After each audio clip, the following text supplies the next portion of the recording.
Well, on behalf of Standards Australia, it's my pleasure to welcome you to the Pearcey Foundation Australia 4.0 Forum today. My name is Carlita Warren. I'm the Head of Engagement here at Standards Australia. Before I kick off and open proceedings, I would just like to take this opportunity to acknowledge the traditional owners of the various lands which we are gathered on here today and pay my respects to elders past and present. For me, here in our Sydney office today, that's the Gadigal people of the Eora Nation, and I recognise their enduring connection to country and culture. I would also like to acknowledge any Aboriginal or Torres Strait Islander colleagues who may be participating in today's events. Standards Australia is incredibly proud of our long-standing relationship with the Pearcey Foundation, and we're incredibly excited today by the opportunity to take you through some of the work that we're doing to support the energy transition.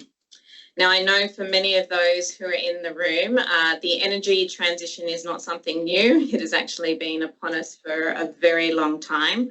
But as we see that this accelerates and proliferates to include things like electric vehicles, batteries, solar, and consumer energy resources, we acknowledge that we need to have a robust and fit-for-purpose standards framework in order to allow that transition to occur. So today it's very exciting for us to bring together a lot of the industry experts who have helped us along this journey, as well as government and other members of the community, to make sure that we do have an appropriate standard system ready for the transition. So I'd like to thank Ian Opperman, as well as Wayne Fitzsimmons and the whole team at the Pearcey Foundation for this opportunity today. And we look forward to a robust discussion on the topics that are presented. I'm now going to hand over to Wayne Fitzsimmons to also make some opening remarks. So, Wayne. Thank you very much.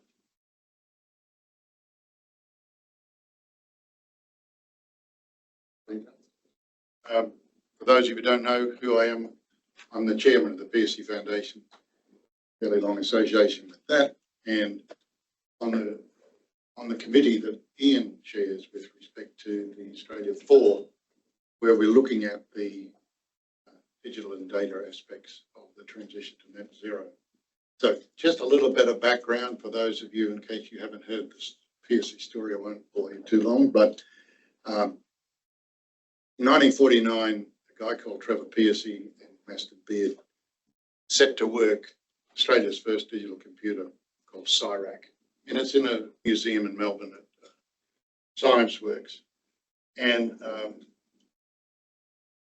we were the fourth nation, but really the third nation to actually deliver a working digital computer, a programmable computer, and a la Turing's concept in the 30s. So we've formed the foundation to try and promote ICT to Australia and Australians, because I think it's important. We don't take all of this for granted. We didn't get here by accident. The things we do to promote the industry, we make awards, have the national awards, which cover people who've been in the industry a long while, the Pearcey Hall of Fame and Medal, and we do entrepreneur awards in each state. We've been doing this for 26 years, so we've got a fair cohort of what we would consider people who've made a major contribution to our industry. For instance, last November, when we had the awards, national awards in Brisbane, the lady who won it was a professor of computer science, Deakin, and she's of Indian heritage, but she's been in AI her whole life and done some remarkable things. The lady who won the Hall of Fame from Perth, Jan Cornweibel, was just 83. She classified herself as a housewife. She just happened to be interested in software, and she created a framework for assessing people with serious autism to be trained to do software testing. You may say, well, that's trivial. Well, I mean, it's a big problem in the community. It's not talked about, but this is and she set the framework that's used internationally. I mean, not bad. So, and then the other guy, who is from the University of New South Wales, who got the Hall of Fame, I'm going out to see him this afternoon at UNSW. He, along with the other group, they're doing quantum computing. And, you know, I'm a bit biased, but I would say that Australia is leading the world in quantum computing. I mean, the US and China are doing great things, but there are two competing groups, but they're friendly in the same lab out there. They'll deliver a quantum computer based on semiconductors in the very near future, in the next 2 or 3 years. I know there was one in Queensland that, well, Queensland graduates who are in the US. That's great. They got 920 million. What about the two people down here in the UNSW? Why didn't they get a share of that? How come the guys in California are the winners? I just find that incredible. We've got a wealth of talent here. And one of the guys who won the New South Wales Entrepreneur Award last year, he just happens to develop the software layer for error correction that sits on top of all these quantum computers. Being a detail, just a software package, you know, unbelievable. So, not that I'm biased about this, but I think we fail to recognise how good we are in this. So, other things we do is heritage, where we're trying to record the history of our computing journey in Australia, and it's outstanding. There's a guy, everybody's young compared to me these days, but Carl von Muller's making a series of videos, and many of you, if you've been to our national events, we run a little 3-minute, 4-minute segment, and he did that. Now we're into he's into his fourth, and we're really stepping right through the history. We did some work with the university and interviewed 40 or 50 heroes in the industry, and the University of New South Wales wrote it all up. First piece of work I think that's ever been done in looking at why we were successful. Lastly, we have our annual oration. I think we've done 20 orations. And Michelle Simmons, who's worked with Andrews, was out in UNSW doing this quantum. She spoke to us a couple of years ago. Last year was Ian. We've had Minister Husick. We've had some notable people. And they're all very enthusiastic about acknowledging the role of our industry. However, coming down to today, what Pearcey has done is we've tried to, and this is a broad-based committee, broad church. One of the big issues that face Australia that the ICT industry ought to be involved with, and it's no happen chance that that we've got involved with Standards Australia, because they've been major supporters of us for a long time in supporting our thrust into what we call Australia 4, which is taking a digital data lens to this transitioning to net zero, with a particular focus on the consumer. We, the consumer, what agency do we have in this transition? How do we know we're going to come out on top? And the big guys win. You know, this has got to be a balanced approach. So I'd particularly like to thank Scott Brownlow and George Thenis for their continuing support, and I really think that's wonderful. This Australia 4 initiative started in 2023. We had 7 national debates. Many of you probably participated in the last 6 months. We've had 3 more, and we've got 3 more this year. We're trying to tease out what are the major challenges we face as a nation. So with that, I'd like to hand over to Ian Opperman, who I'm sure many of you know.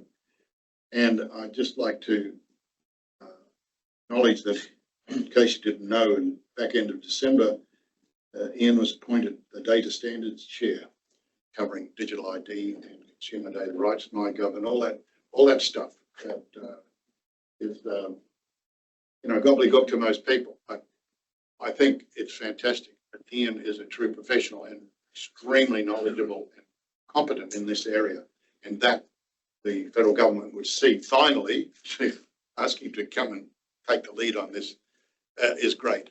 But of course, we discovered this about Ian some time ago, and that's why he's chair for Australia 4. Thanks very much. Thanks, Wayne. Thanks very much, Wayne. Thanks for those kind words. Happy Valentine's Day. What would you rather be doing on Valentine's Day than talking about transition to net zero and coming together for what's going to be hopefully a respectful debate? This is the fourth in the current series of roundtables. We were hosted by CSIRO last year. We were hosted by Engineers Australia, and then we were hosted by Race for 2030.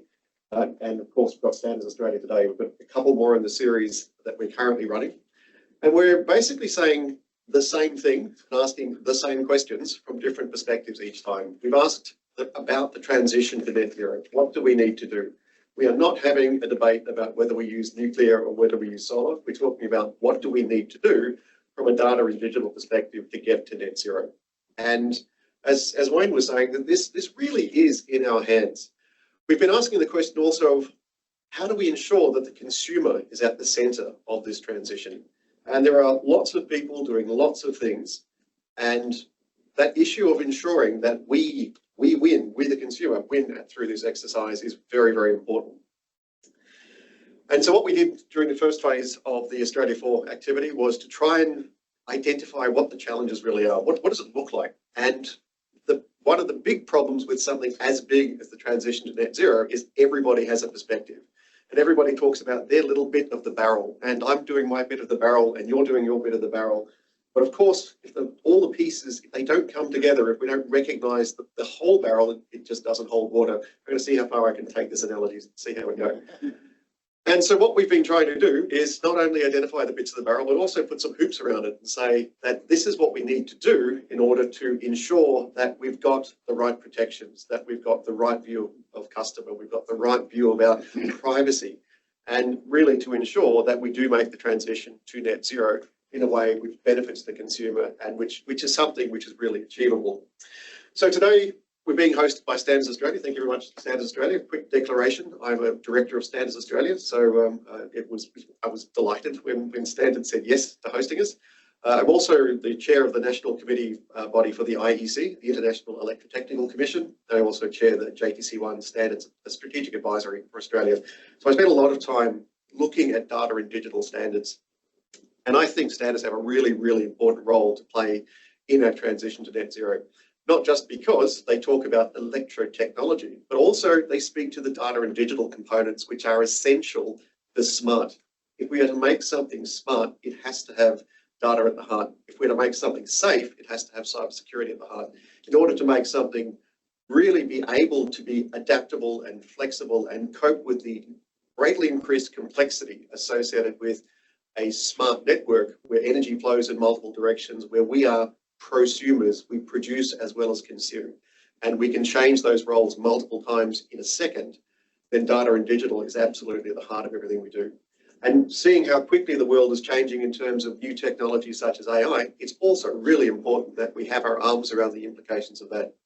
So today we're going to, the way it works for those who haven't been to Australia 4's conversation, the first half is whoever is hosting will put forward their perspective, and today we're talking battery standards and the path to low cost electricity with Standards Australia and Ausgrid. So George and Scott and Alida will be leading a conversation. Then we switch to our panel where we have a respectful debate with our panel. Then we open it up more broadly to our audience to also ask questions. I mentioned that we are asking the same questions at each one of these different conversations in order to really get to the heart of what the issues are. And then ultimately what we will produce is a bias to action set of recommendations. What are we doing within this ecosystem? Who's doing the doing? Who's doing the enabling? How are we learning from each other? How do we try, test and learn together? And what should we be advocating for? And that advocating for is not political advocation, but it's things like the need for raising the awareness of standards in the education curriculum, things that really are no regrets activities, things that really will help us move forward.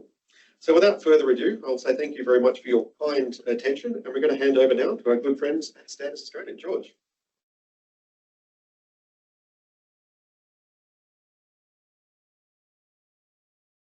Thank you very much, Ian. And before we do get started, I might just put the QR code for the Slido on the screen. Please do use this Slido As Ian mentioned, we are doing a bit of a roundtable conversation where we'll have everyone in the room and those online participating, but please do get your questions up right from the start. So there's a link for those to join, but alternatively, getting your phones out might be easier. So I'll talk a little bit about, who we are as an organisation, as a standards body. Often where we go to events, the first thing we get asked is, are you government? We're not government, but we work very closely with them. And then I'll talk a little bit about some of the initiatives that Standards Australia are working on in the net zero space. So we're Australia's independent or largest peak independent not-for-profit standards body. We were formed in 1922, so we celebrated our centenary 3 years ago. We are Australia's members to both ISO and the IEC, and we are huge supporters of international standards development. And I'll talk about that a little bit, especially talking to some of the initiatives we're running in that net zero space. Our agenda and priorities are driven by stakeholders, and I think this is an important point. I, working at Standards Australia, don't have any agendas. Standards development as a practice is actually a conduit for industry-led solutions. Stakeholders and industry are at the heart of everything we do. So those standards that we've currently got on February 14th, 2025 are those that have been impacted by stakeholders, and those that we'll see going forward will be a future led by stakeholders as well. So we facilitate the development of internationally harmonised standards, but we don't make laws, regulations, and we don't test products or systems. And I guess the best illustration of that is just the next slide, where this, I guess, illustrates the broad standards and conformance infrastructure of Australia. We work very closely with government, both the federal, states and territories. We work very, very closely with DQ at the federal level, and I'm fairly confident I don't need to go into that acronym in this room. But we also work very closely with conformity assessment bodies and accreditation bodies like NATA, NATA accredited laboratories, and the Joint Accreditation System of Australia and New Zealand. We also work very closely with metrology bodies. So in Australia, that's the National Measurement Institute, and market surveillance bodies like the ACCC and New South Wales Fair Trading. Everything we do, metrology, that's the National Measurement Institute. We work very closely. We have NMI members on a number of our technical committees. Everything we do has a net benefit to Australia. We have a consensus-based process, which is inclusive of all different stakeholders, of many different stakeholder interest categories across Australia. And for a standard to be developed, we need that broad support from different stakeholder interest groups, from manufacturers of products, suppliers of products, governments at the state, territory and federal level, all the way through to unions, regulatory bodies, and accreditation bodies, testing bodies. We work with somewhere between 15 and 20 different stakeholder groups across Australia, and all proposals, all standards projects must demonstrate an overall net benefit to the Australian community. As I mentioned, we are huge supporters of the international standards system, and we work extensively at both ISO and the IEC. The ISO is the International Organisation for Standardisation, and is, I guess, the more broad standards organisation, which covers many different sectors and industries. We are a participating member at almost 300 committees, and we've got some sort of involvement in, obviously, just shy of 400 committees. Maths are right. And we do have some leadership positions there as well, where we're secretariat or chair of 25 technical committees internationally. The International Electrotechnical Commission is probably a standards body that's probably more relevant to the discussion today. We are participating on almost just over 120 technical committees at the IEC, and we have 5 leadership positions as well. And beyond this, we've also got leadership positions at the governance level of these organisations too, which allows Australia to have a say on the governance of a lot of these 2 standards bodies as well. And I think international alignment is I think going to be quite a big theme today. It's something we've got to look at, where we work with a lot of goods and services that are being imported from many different jurisdictions, and the development of our own national standard where we've got an international standard doesn't really make sense. We don't really want to speak a unique standards language when we can speak the common standards language of the world. And standards are, governments across the world are seeing the importance of standards. In Australia's foreign policy white paper, there was a clear call out of standards where influencing international standards and regulations strongly supports Australia's economic interest. And standards have a big impact on trade. 80% of world trade is affected by standards, according to a report. And obviously, as is probably well known in this room, trade is facilitated by the adoption of good regulatory practices and international standards. So there will definitely be, I think, a conversation around that balance of international standards, but also ensuring standards are appropriate for the Australian context. And so Australian consumers can actually get the most out of the products we're using. So I'm just going to give a very brief overview of Standards Australia's work program before I hand over to my colleague Scott Brownlaw, who will do a deep dive into the work we're doing on secondary batteries. But I think as we've already discussed this morning, our energy system is transitioning at a rate we haven't really seen before. So I think the nature of the change is not only the renewables now coming onto the grid, it's smart grid devices and consumer energy resources, which actually allows for the localised production and generation of energy, which just changes the system massively. So, I mean, with record numbers of rooftop solar being installed and home batteries being installed, and with, I guess, the record sales of EVs, it's quite clear that standards do need to be at the heart of these devices to ensure that they're actually safe to use, they're cyber secure, especially with the increased complexity of a lot of these devices, and that's something Ian called out this morning. And also interoperable, so that Australians can get the most out of these devices as well. So we're doing a lot of work in the consumer energy resources space. We've collaborated with DQ at the Commonwealth level to look at a roadmap for the cybersecurity of consumer energy resources. This work initially looked at a roadmap of a whole range of international standards that look at cybersecurity, and we're in the process of adopting a lot of those international standards.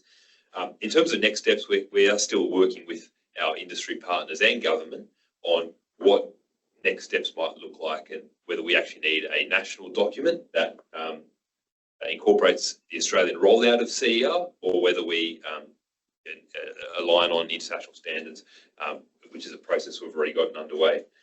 The key challenge of making CER interoperable is an interesting one, and I think what we're going to look at this year is actually standards around things like your home energy management systems, so that, and I guess the tightrope we've got to walk here is that we want a standard that ultimately leverages international best practice, but also is tailored to the Australian context and the way Australians use CER. So walking that tightrope will be an interesting one, but we are certainly looking at a home energy management system standard in the next 12 to 18 months. And we're also looking at aligning our standards on CERs to align with the standards that we're seeing overseas, like your IEEE 2030.5. There's a CCBOS, which I'm sure a lot of you are familiar in the room, and we've got different committees at Standards Australia who are in the process of updating these documents and standards to ensure they do reflect international best practice. We're doing a lot of work with the GEMS team, the Greenhouse Energy Minimum Standards team at the federal government on minimum energy performance standards. At the moment, the big one is heat pump hot water heaters, and also energy efficiency regulations for electronic displays. Work's still ongoing. We're working with industry partners and government to make sure we've got these standards, but this is also quite a big thing we've got in play at the moment. We are currently also doing the best way to describe it is a bit of a stock take on our international standards participation. We are looking at actually identifying areas where Australia are participating at both ISO and the IEC, and also we're doing a bit of a gap analysis where we're not participating, and then working with industry to see whether we can actually participate in those areas. So we're working closely with Commonwealth Government, our international team internally here at Standards Australia, but also our other standards bodies from other jurisdictions who we have really good relationships with, so that we do participate together with other standards bodies. And that sort of standards body to standards body relationship is quite an important relationship we have with many different standards bodies in the region to ensure that the solutions we're implementing in Australia are not just Australian specific, but regional specific, and then beyond that, international, fully international solutions as well. EVs, I think it's something we touched on very briefly, but we've done a fair bit of work on EVs, and no doubt you all are familiar with, I guess, the last 6 months has been a fairly big 6 months in terms of EVs, but specifically vehicle to grid and standards. I'm sure many of you are aware of vehicle to grid being implemented or being part of the new edition of ASNZS 4777 Part 1, which sets out the installation requirements for inverter energy systems. That's sort of the first bit of work we've done on vehicle to grid, but there's also, I think, much more we can do. The exciting news is we actually have just started we've just started the process for a revision of our wiring rule standard, ASNZS 3000. The last edition of that was published in 2018, so I think by the time the next edition is published, we're almost looking at a decade. But there's talk that there will be vehicle to grid addressed in the wiring rules.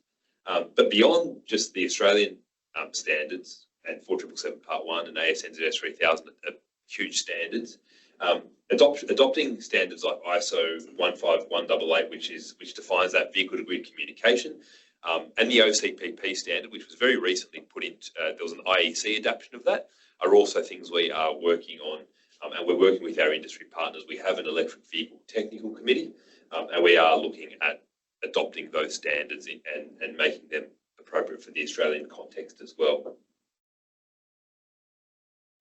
And just very quickly, secondary batteries. I don't want to go into it too much because my colleague Scott will be talking about this, but I guess the big thing that's happening in the world of standards development is we've got a secondary batteries technical committee that's working on a best practice guide for battery storage equipment. This was actually a guide that was an industry guide developed by different parties and different bodies in industry. Standards Australia have taken that best practice guide and are working on making it a Standards Australia handbook, and the work is still ongoing on that. I think there will be a publication date of at some point this year. I don't have the most up-to-date date of when that will be published, but that's something our technical committee is working on, and we're still obviously eager to learn from industry. What I've presented today is really a bit of a snapshot of what we're doing at the moment, but our work program, I think, as I mentioned from the outset, is never static. It always evolves, and stakeholders are at the heart of our solution. So if there is something that you think is missing, if there's something we are not addressing, if there's something that you think we are that being done internationally or at other jurisdictions, please feel free to reach out and get in touch with us. We do work with stakeholders from many different industries in the Australian context, and we're definitely keen to work with many stakeholders who are keen to get involved in our work. So I think on that note, I will hand over to my colleague Scott Brownlaw, who will talk about our work on batteries. Thank you.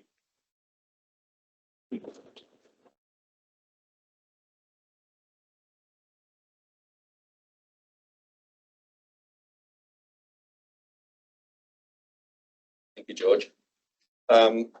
I work in strategic initiatives here at Standards Australia, and what I often tell people, that means that I know absolutely nothing about standards, but I look at projects that can help accelerate standardisation.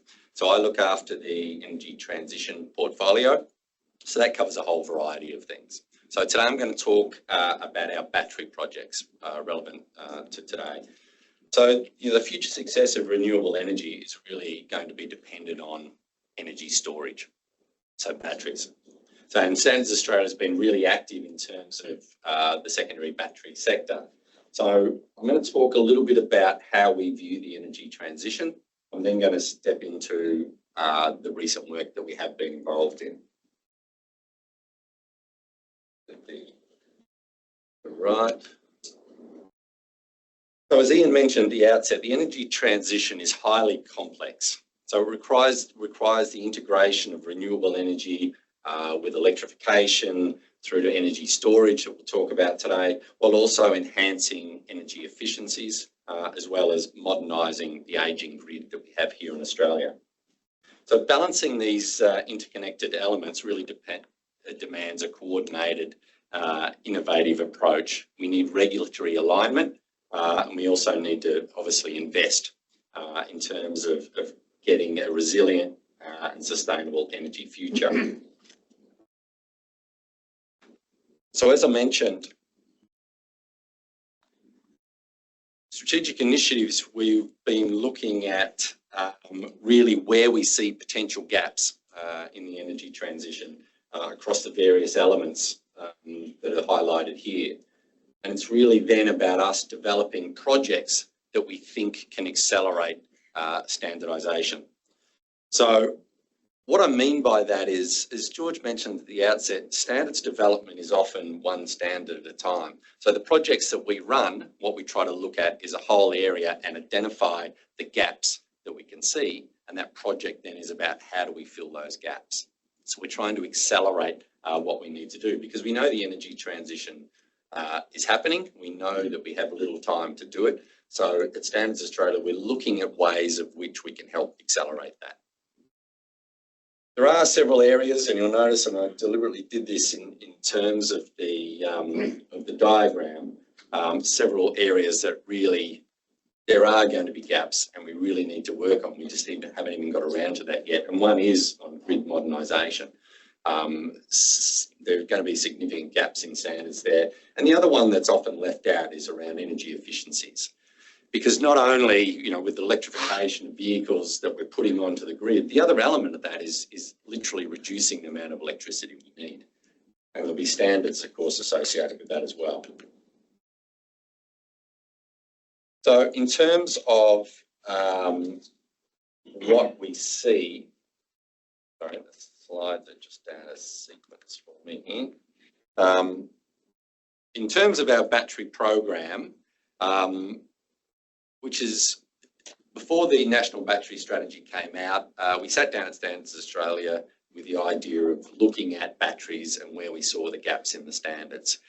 In the battery strategy that was published, of course, it's really been driven by manufacturing batteries here in Australia.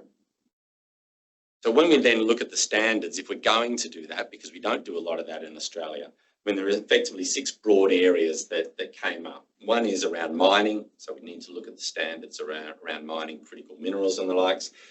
We need to then look at processing and refining. We don't do a lot of that here in Australia. So there's going to be gaps in the standards through those processes. In terms of manufacturing, again, we don't manufacture many batteries here in Australia. So we know there's going to be gaps in the standards to deal with manufacturing.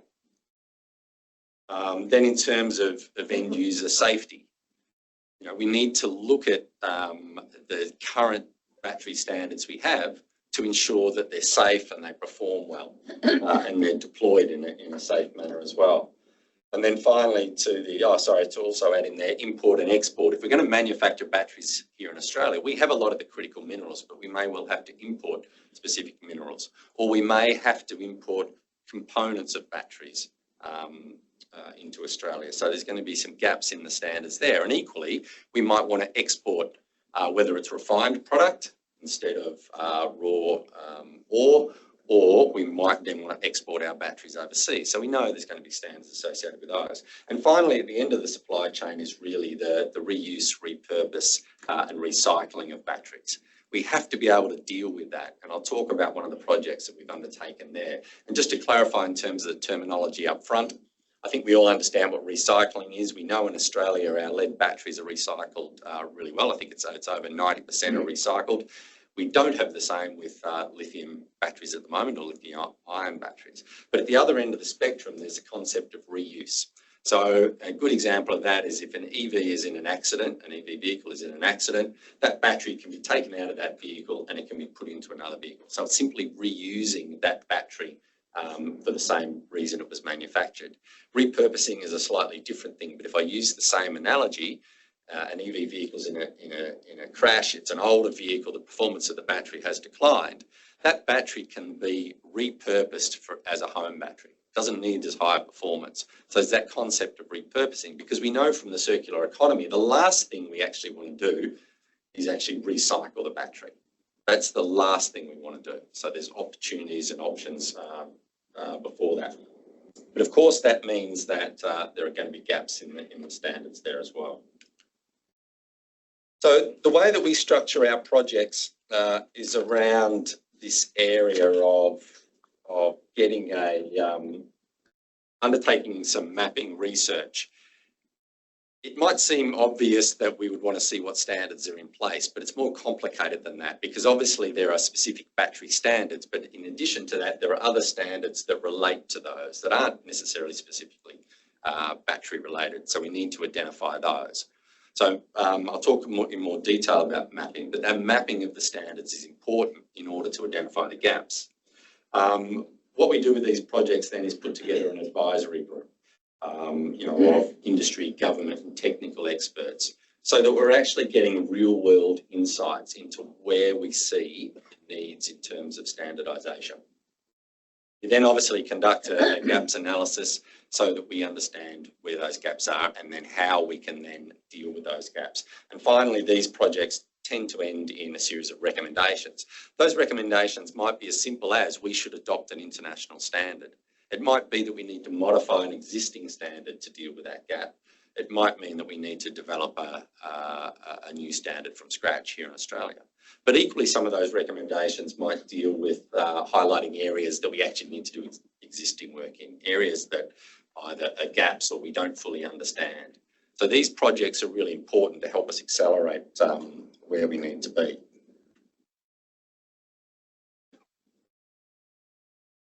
So I alluded to the fact that the mapping standards is seemingly a simple exercise, but it is much more complicated than that. So first we have to identify the standards that are relevant. So what we tend to do is start nationally, we look at national standards, but then we start to reach out to ISO and IEC to understand what standards they've got in place. Outside of that, we then move on to other standards development organisations who have existing standards as well. So we put together a whole list of both the national and international standards. Then, of course, what we need to do is look at those standards to see really what comprise those standards, what's important about those standards. Then we look at relationship mapping. So the idea of what is the relationship between those standards, because standards don't necessarily align really well. They can be overlap, there can be contradictions in standards, so we can't simply take all these standards. We actually need to understand the relationship between them. And then finally, once we've got all that, we then have to then look at the gaps and understand where the opportunities lie for us. So the importance of an advisory group hopefully is obvious, but the idea, of course, is that we're bringing together a range of experts into the sector so that we can get the varied perspectives and specialised knowledge to be able to actually understand our pathway forward. And George highlighted it, and a lot of people don't understand that Standards Australia doesn't actually write the standards. It is industry and it is experts that write those standards, not us. So these projects are effectively a mini version of that. So we try to get the right people involved so that we can get the right real world needs that we need. But equally upon that, of course, these advisory groups foster collaboration and networking and knowledge exchange within a group of people who maybe don't normally interact with each other. And we think that's a really important element of bringing these advisory groups together. So the advisory group really ensures for us a realistic real world pathway to filling those gaps in standards. So in terms of the projects now, the first project, and these projects were undertaken with the Department of Industry, Science and Research, so DISA, who, for whatever reason, I don't necessarily understand federal politics as to why it falls into their realm rather than DQ, but we've been working with DISA on these projects. So the first project I'm going to talk about is our secondary battery end user project. So the focus of the project was really identifying the gaps and making recommendations to bridge those gaps for end user standards around safety, reliability, performance and deployment. So those 4 key areas. And where possible, of course, as George mentioned, what we want to do is we want to try and adopt international standards where possible.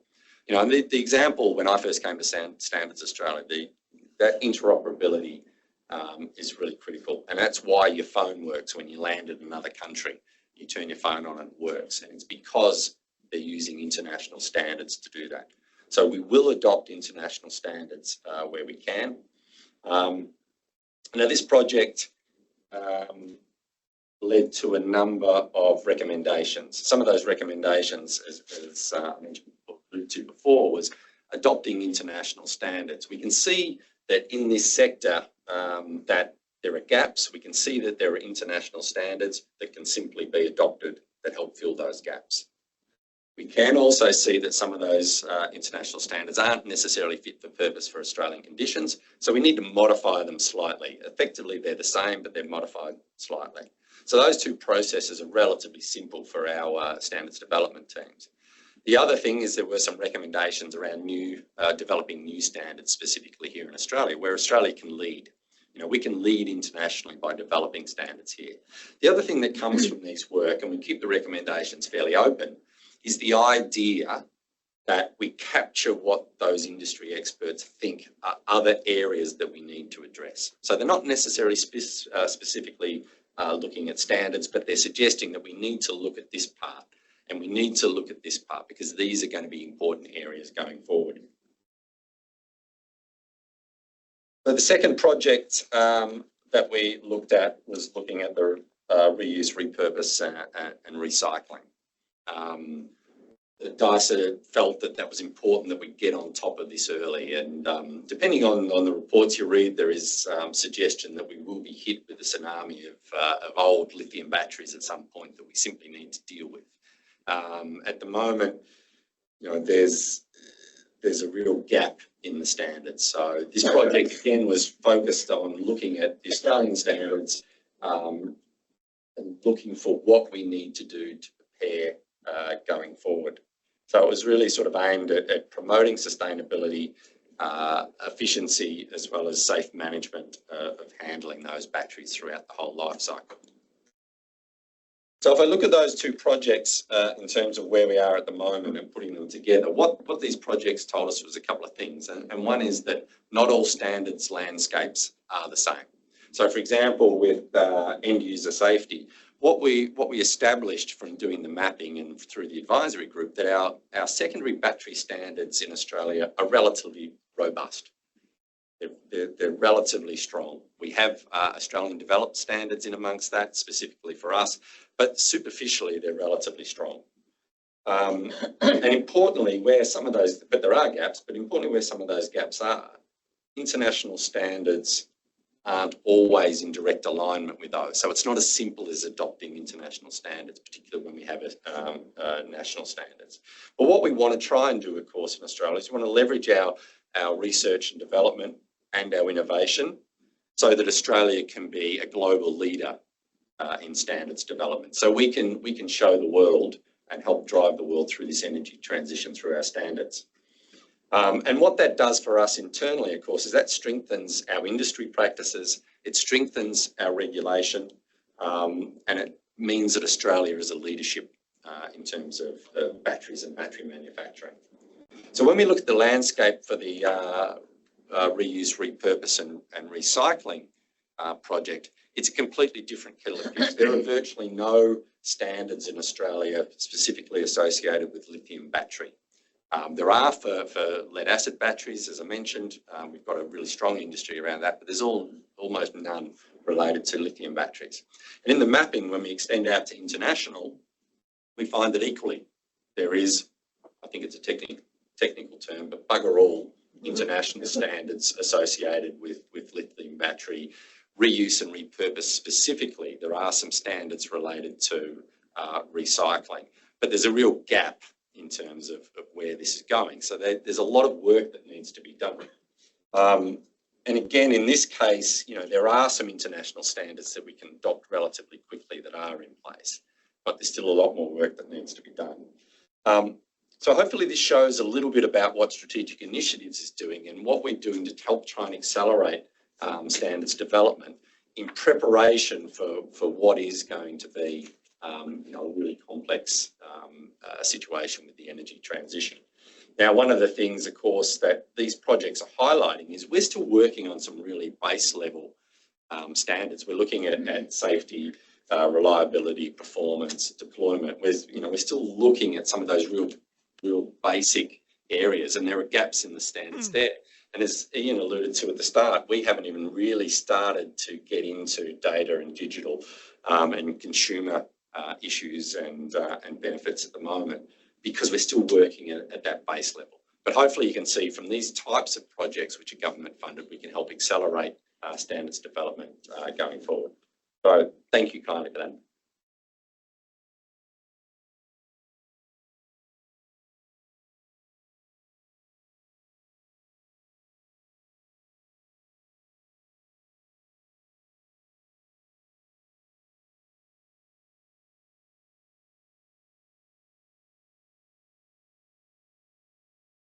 So some of you have probably figured out by now that I'm not Rob Lewis from Postgrid. It's probably the hair, I think that gives it away.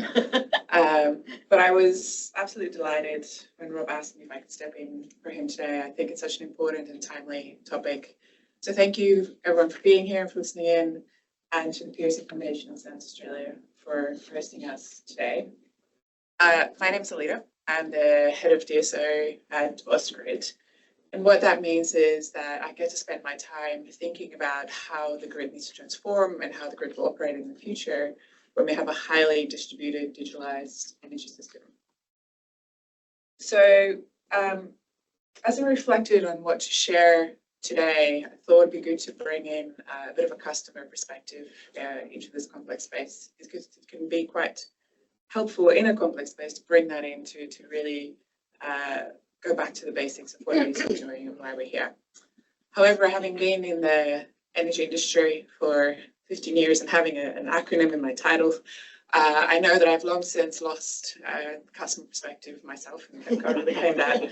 So what I wanted to share with you today is some insights from research we did a couple of years ago at Ausgrid as part of our community battery program. So first, a little bit of background on our community battery program. A number of you in the room would be quite familiar with it. So we, as part of our 2019 to 24 5-year regulatory period, had an innovation program in which, as part of that, we put in 3 community batteries to trial that as a concept. And we co-designed that with our network advisor group. I think, Grant, you were part of that process as well, so it's great to see you. And so that program, we learned a lot. And then DQ, and thanks, George, for saying I don't have to explain what that is. DQ then made funding available for additional batteries. And as we were applying for that process and thinking about how we can co-fund some batteries and expand our portfolio and broaden our insights, let's actually talk to customers and work out what it is that they understand and value about community batteries. So we knew that there's some high interest from customers. It's something that comes up unsolicited in our conversations with customers more often than any other topic. But I think even in this room, if we all ask the questions to why and what we think of community batteries, we're going to have different answers.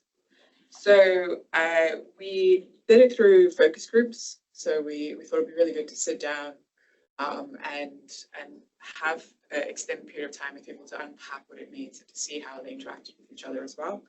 We had 52 participants across 3 customer types. So there were an engaged group, which were customers that were already participating in our community battery program. So they're very familiar with the concepts of that and already understood how it was working. We then had an informed group, which were people that were homeowners, that had solar and they'd registered interest in a community battery program. So they had some idea of what we were talking about. And then a less aware group, which is a larger group and was randomly selected from a service area. And that included people that were renting and non-solar owners as well. So we sat them down and we really talked through, what is it that they, what value do they associate with and understand when it comes to community batteries. I'm going to share five insights with you. So I don't have slides today, but this report is available on our website if you wanted to refer to it later. So the first insight is that most people value financial benefits. So the idea of getting bulk credits as a result of being part of the community battery program. And they value it higher than environmental impacts or social outcomes from community batteries. And they also assume that others care about that the most. But the second finding, which is quite interesting, is that no one exclusively valued the financial benefits of community batteries. They actually really like community batteries because it represented it's something that had a combination of closely intertwined benefits. So they like that about it. So yes, financial was the most important, but these other things is what really drove their interest. The third finding was that environmental factors were important, but interestingly, those people that had solar on their roof already were the ones that rated that more highly and were more likely to rate that above financial benefits. And also the fourth insight is that customers did have solar, was quite interested in how community batteries could help them share the financial benefits and the environmental benefits coming from their batteries. They were quite interested in things like, can they donate their solar to people in the community that don't have solar, or can they donate it particularly to a school, and the financial benefits of that. So that was something that's quite important to them. Then the fifth insight, which I think is quite relevant for our discussion today, is, of course, customers are very interested in community batteries and want to understand or have more information about them. The thing I wasn't expecting in that research is that they also wanted to know how they worked. They wanted to know what power is flowing in and out of the battery, how much energy is locally being used as a result. And they wanted data. They wanted to have access to easy data about community batteries and assets in their community. And this came up unprompted. So when we designed the focus group questions, that wasn't something that we had thought about really asking, but it came up in all three focus groups, including our less aware customers. So what stands out for me from this is that what we do in battery standards, that it's important to think about how do we enable these things that customers value, and how do we make sure that we, in addition to having that voice of our technical experts in the room, that we think about how these things are used in community. So while I have you, I also just want to leave you with three additional thoughts that I think of often when I think about batteries in this space. And hopefully they're a bit of a conversation starter as well. So first of all, I don't think we should think of batteries as the thing that will save us in the energy transition. Right? So we often say, oh, there's a gap in this or that, but batteries will fix that. I don't think that's how we should be thinking about it. By far, the most efficient way of using renewable energy is to use it when it's being produced, right? So that means looking at how do we change our usage patterns to match supply. That's the first thing that we really need to think about. Batteries, of course, is very powerful in helping with dealing with those peaks and troughs that we do have, and helping particularly long-term storage with where we do have droughts of renewable energy, and it's important. But if we want to keep a cap on the environmental impacts and the financial impacts of the energy transition, we have to be thinking about how do we shape load as well. Which brings me to my second point, which is that we often talk about having a consumer-centric grid.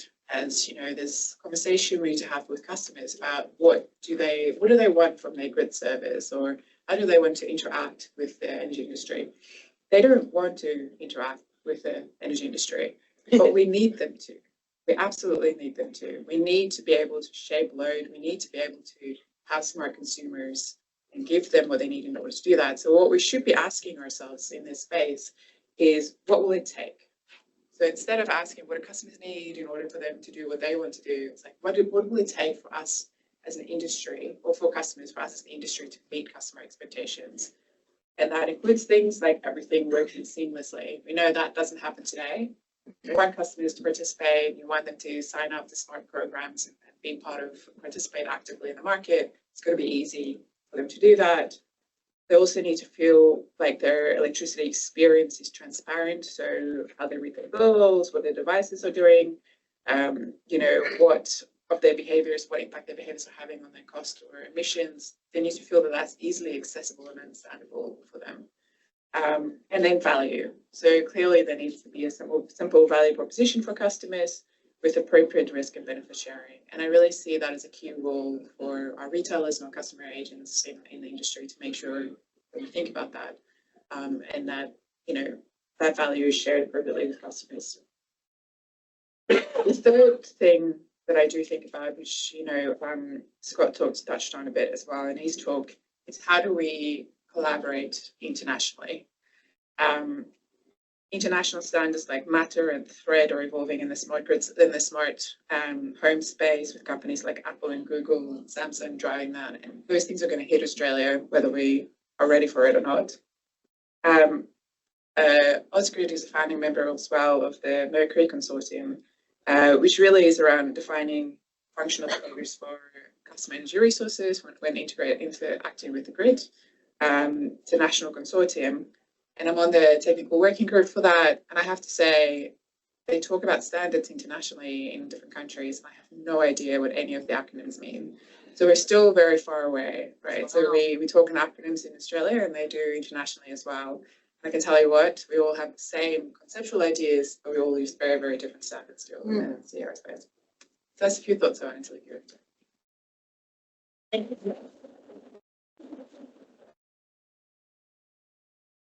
Alrighty, so scene setting around batteries. Now we move to the roundtable conversation. We're going to start with the folks in our roundish table. And the way it works is we have an opening statement from Terry Lampard. Then we're going to go to Tim Ryan. And I was actually hoping Dean Spacavento would be with us today or online, but if we don't have Dean, we'll start with these two folks. And then we'll start to have a more broad conversation. Then we'll open it up to folks in the room and online. There's a way to submit questions through Slido. There we go, just there. Slido with that number 2781283. Go to slido.com. But without further ado, Tim, I'll give you 3 minutes. Sorry, Terry. Without further ado, I'll give you 3 minutes. Turn that microphone. Oh, you can have it. Yeah, that's just fine. Okay. Thanks, Ian.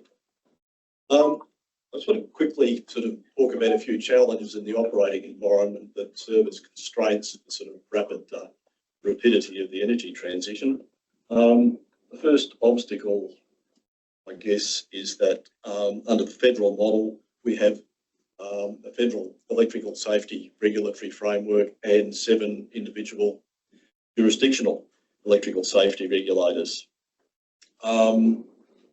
And in order to effectively implement something that has a safety implication, as electricity and electricity storage always does, you need to engage with all 7 sets of electricity regulators at the same time and achieve consensus for any regulatory impact that a standard may have. And for a standard to have the maximum regulatory impact, it really needs to be called up by regulation in each of those states. And it's not easy or a rapid process gaining consensus with all of those safety regulators necessarily. So that can slow things down. Another constraint is the electricity network regulatory model. A lot of work has been done on this. It does work to a 5-year expenditure of regulatory revenue cap model, which does not necessarily operate in favour of the networks being able to make agile investments, particularly if it has a short-term impact on electricity prices. The Australian Energy Regulator takes a pretty dim view of that. And electricity networks that have legacy assets, to introduce a new Australian standard that has an electricity network implication. Sometimes those legacy asset changeover periods can amount to sort of 50 years or more. So it might take a little while for a new standard to have a genuine and widespread impact, particularly when it comes to change out of existing network assets. And the third example I'd use is a bit of a throwback to a past era, and Standards Australia has done a lot of work to sort of get to overcome these problems. And I'm probably about to be terribly unfair to anybody who was involved in this project in the 2000s. But it's an example where we decided we wanted to have a standard plug socket for electricity meters to plug into, so that you could basically walk up to a customer's installation, remove an existing electricity meter and plug a new one in. And while everybody involved in that standardisation process did a lot of work on that, they arrived at a pretty early consensus about the functionality of what that socket would look like, and took several years to actually establish a physical configuration. And in the energy transition, we can't afford that type of time frame to arrive at what are fairly simple solutions which provide the foundation for the transition to occur. So that's all I've got to say this morning. Thanks, Aaron. Thanks very much.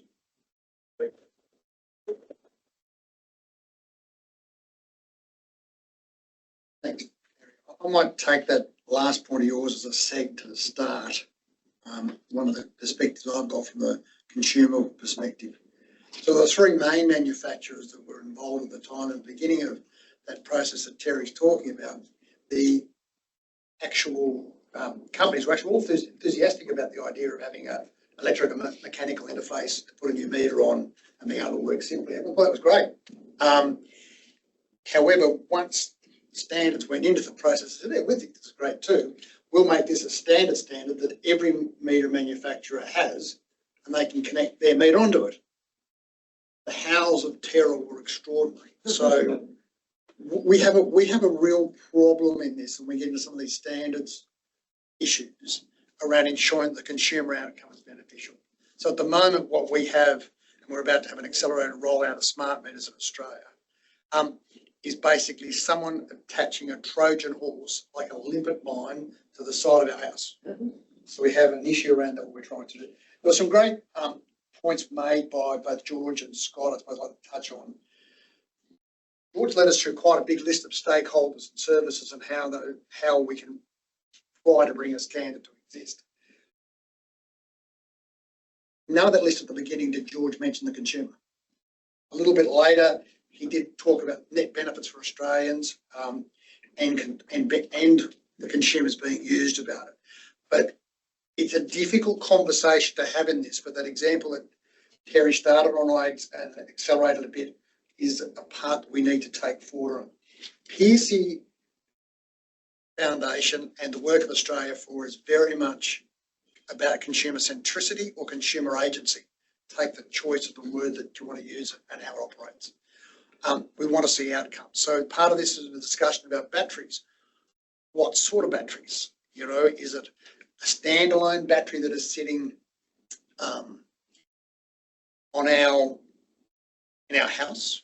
Is it a battery we can pick up and carry around? Is it in our car? You know, how do these things all interact? And if different people are trying to sell these devices, how do we ensure they all work? Scott gave a great example about our mobile phones. Land on the plane, turn the phone on, works. It also works if it's a Samsung phone or an iPhone or some phone that from Hawaii or someone else that we're actually not supposed to use anymore or use their equipment. But they all work. And we are missing that interoperability of telecommunications in the energy space.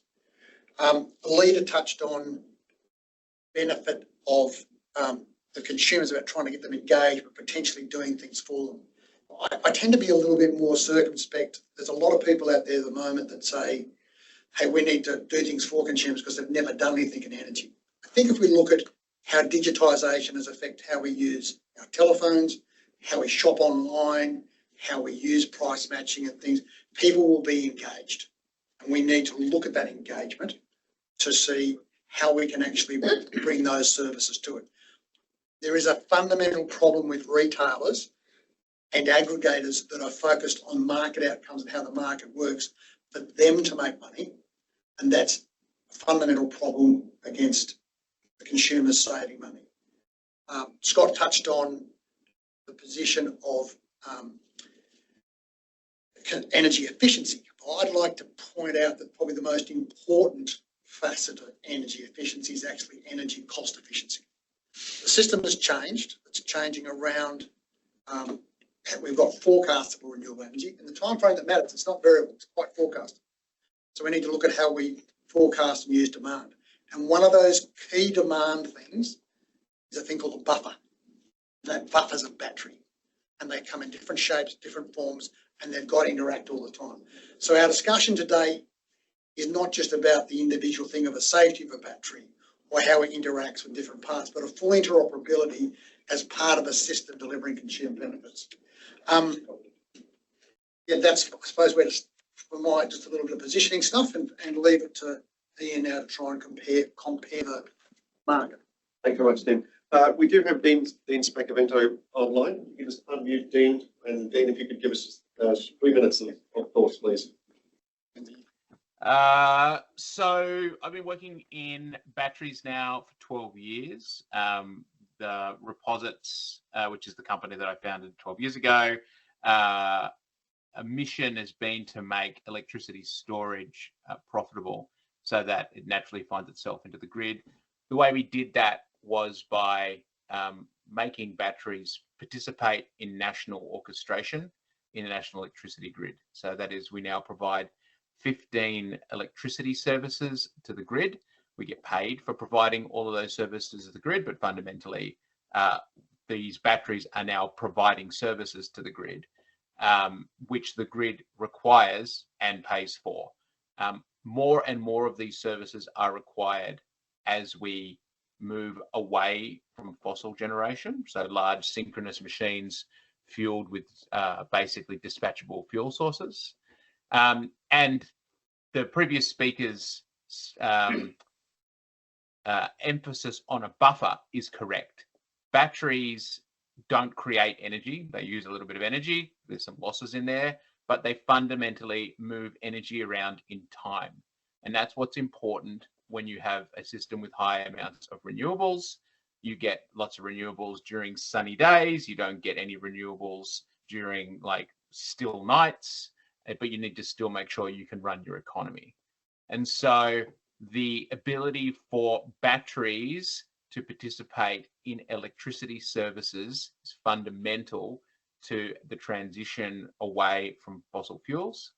And the standard required in multiple interface points are contentious or have been beat around a lot, and different special interest groups have managed to be dominant in some places and others in other places, and that continues when fundamentally what's required is a way of communicating with the control systems from the grid operator to the battery operator, from the electricity market operator to the, I guess, economic operator of the battery.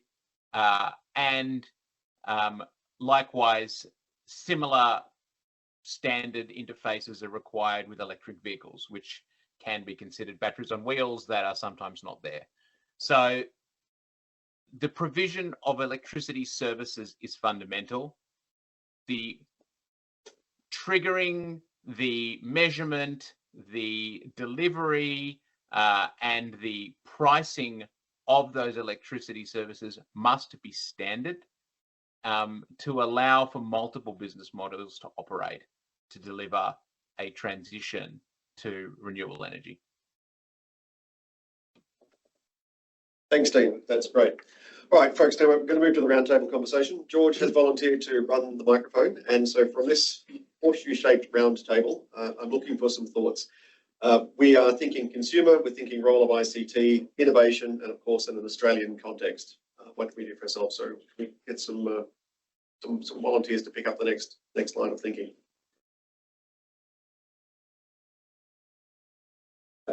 Thanks. I'm Stuart Powell. I'm Head of Standards and Industry Engagement for Switched-In, who's a software manufacturer in the energy transition space. Probably one of the things, and I come from telco, so I've been in telco for 40 years and spent a year in the energy industry. About standards, I think there's got to be a balance of practicality and efficiency and standardisation. I lived through the telco experience where you couldn't turn on your mobile phone in every country and it worked. There were many, many years where that happened. And a lot of the eventual adoption of standards, the standardizations were extremely important until 3GPP and 3GPP2 got together and made it all work. It was a nightmare, really, turning on your phone. Once, so the original standardization in mobiles happened as consumer needs were really met, and the telcos took it seriously to go, we're going to actually work on behalf of our consumers, do what they need to do. They want to turn on their phone in another country and have it work.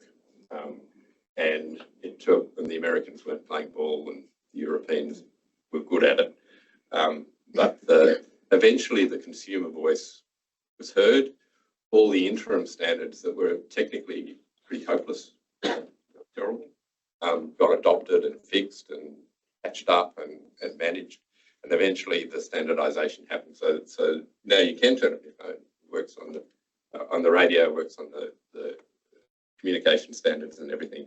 But I think the driver was really understanding what consumers needed and how you could take balance of a practical approach to standardization, de facto standards, transition to proper enforced standards that everybody obeyed. What does that mean for the energy industry? I think for batteries in particular, there's a nightmare at the moment that consumers want to install batteries. They want to be able to make money out of them. They want to get value out of those things. And nobody is helping them do that. Most nobody, well, perhaps Dean is. But the industry is not set up to do it. The structure of the industry is terrible. Nobody trusts retailers, probably with many good reasons for doing that. And so there's no real incentive for somebody to install a battery. There's lots of incentives to install solar power, great, that works.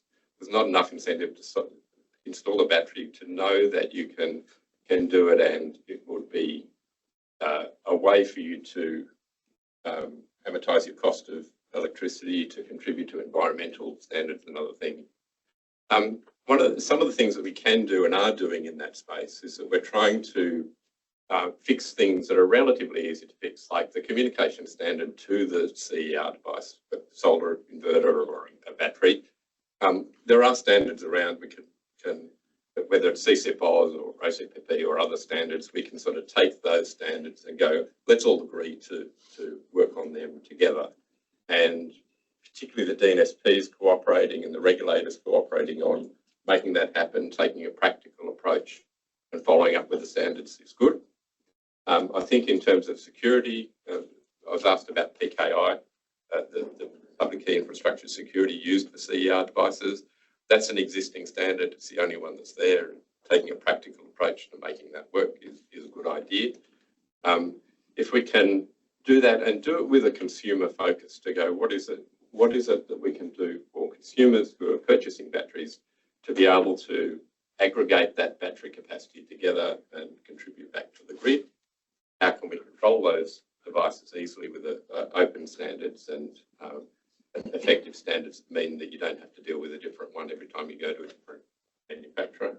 And in particular, as we move to electric vehicles, how can we bring electric vehicles into that vehicle to grid charging in a way that's standard and easy?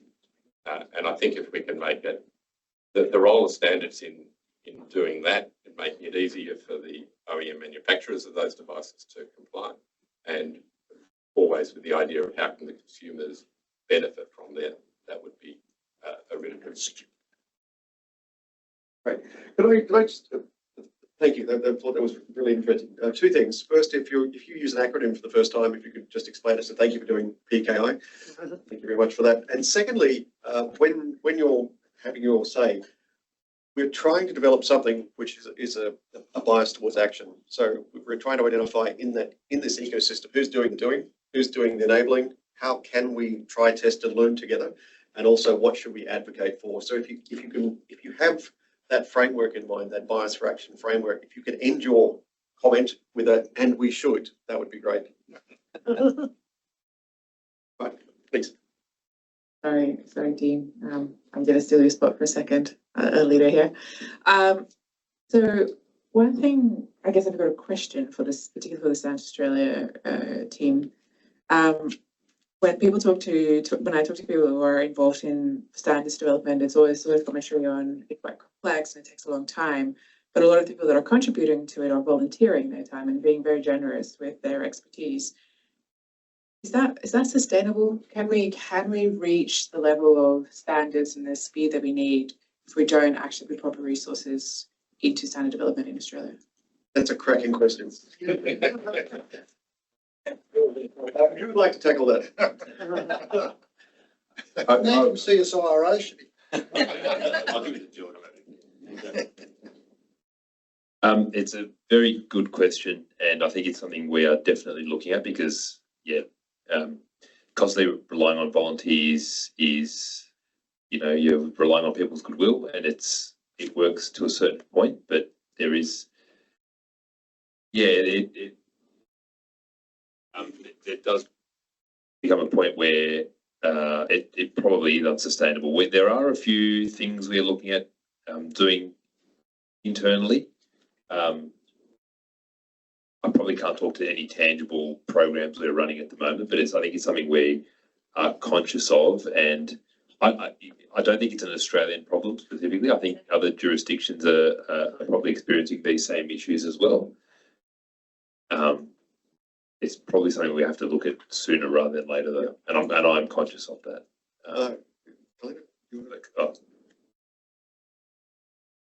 So just to pick up on George's point, I think wholeheartedly we are aware of the issue, and we also are aware of the significant impost on people's time. And I think one of the things that we need to look at is how do we actually demonstrate the value back to not only our nominating organisations who generally put these representatives forward, but also the employer organisations who are generally responsible for allowing those volunteers to volunteer their time. So for us, it needs to be a three-pronged approach. How do we make sure that the volunteer gets out something from the process? How do we make sure that the employer understands the value of having their employees involved in our processes? But then also, how do we communicate that to industry and make sure that that whole value chain is looked at in its totality? I don't think we've completely cracked the nut at this point in time, but we're very well aware of it. We are looking at things like our Next Gen program, because we're also aware that a lot of the people involved in standards have been involved for 20, 30 and sometimes even 40 years. That's a huge amount of IP that we're relying on, that at some point, sometimes people would like to take a holiday and retire. So we're very well aware of that, but it is something that we do need to look at in its longevity as well. If I can just add a couple of points, but let's pass the microphone over if I can add a couple of points. There are things being done, though, to improve the pace at which standards get developed. The volunteer issue is a real one, and thank you to all of our standards volunteers who are with us today. Terry was telling me he's 25 years or so doing standards. I know Alex Bates is online, and I think he's been going for about 60 years in terms of contributions to standards. But there is the online standards development tool, which is increasingly being mandated for use with ISO and IEC standards development, with the intention of making the process faster. Also, Standards Australia has recently established an alternative pathways approach for moving standards through more quickly. Having said that, that's not applicable to many of the standards that we're interested in. Please, over to your good self, please. Hi, I'm Michael Delajakovo from Energy Consumers Australia. If I may, just maybe back up for a definitional point before we get too stuck into standards, but I just wanted to maybe expand the definition of storage. Mostly so far we've talked about batteries in the traditional sense, but also I'd like to add that I think hot water, demand flexibility, demand response, space heating and cooling, and relatedly insulation of buildings, I think is, those are also ways to shift energy use across time. So just when we start to talk about standards, I want to make sure that those are on the table as well. I mean, relatedly VPP, virtual power plants, virtual energy networks, and in other ways to shift energy throughout time. I think those are also forms of storage. Thank you. We're going to throw to Dean. We'll just unmute you for a moment. So with the bias to action that Ian talked about earlier, the standard that is currently most tactically relevant in this space is the CCIP Oz standard. It was an ALETA knows more about this, I suspect, but it has been funded to the tune of millions of dollars by ARENA as a part of the Distributed Energy Integration Program, DEEP. And it is currently in market in Victoria, and as predicted, is splintering very heavily along distribution network lines. The standard itself is an Australian fork of the 2030.5 standard, and there are now 3 in-market implementations, one of them, and the pioneering one done by Switched-In, which was funded by ARENA, I think $2 million to get that first utility server implementation built. There's another one provided by the ANU, which Alita is very familiar with. It's used at Ausgrid. And now there is a third one being provided, at least notionally, by GE. Each of them don't implement the standard in the same way, which means now we have multiple standards of the standard of the standard. That is a problem in the future, very near future in New South Wales, and is absolutely right now, this moment, future, that we are seeing in Victoria, that is stopping systems being commissioned, consumers not being able to have their services energised or their electricity meter swapped, and for solar installers to not be paid. So this was not a problem that we didn't foresee. The lack of a strong enforcement body here, or a standards body, is a problem. What should we do about it? Thanks. Tim, you want to pick that up? I'll pass to Grant in a second. I just wanted to clarify something there. We're confusing a couple of things. First of all, what's being forced very rapidly to happen and driving part of this problems is AEMO's insistence on the backstop mechanism, which is the ability that as AEMO always likes to do, is to turn things off or turn things on, and they don't care much about the consumer. So there's a problem happening there that people are being asked to deploy things very quickly, and the application of the standard. The second thing is there's 2 separate issues. One, which was touched on by Stuart earlier, around PKI, or the certificate infrastructure, which Energy Networks Australia is working towards having a single certificate authority that will make sure that at least all the devices are able to be connected and communicated to by any service. The issue around the operation of the servers and how they communicate what they're trying to do is a problem. And part of the problem is, Dean was referring to a standard. It actually is a standard. We have the international 2030.5, which the number is the IEEE 2030.5. It's not that. We've got this CC-BOLTS thing, which is covered in Handbook 218, which doesn't even exist as a standard. So we've got people trying to do things. We've got AEMO trying to force things to happen for one level and not delivering on the really important work that, say, Ausgrid's doing with Edith, which, Dean, you're one of the key first drivers of that.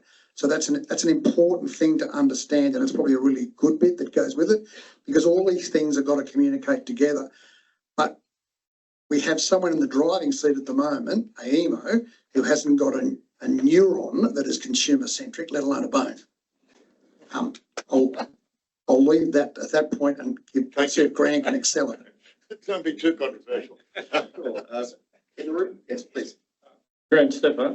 Yeah, I've spent the last 14 years in the behind the meter space, mainly DER, CER, battery, solar, hot water, etc. And spent a long time in telecoms before that. So I just want to dovetail into what Alita, Stuart and Dean are saying in taking one of Alita's points here about a consumer-centric grid and what we need. Well, we need flexibility of the asset. It's the consumer's assets behind the meter.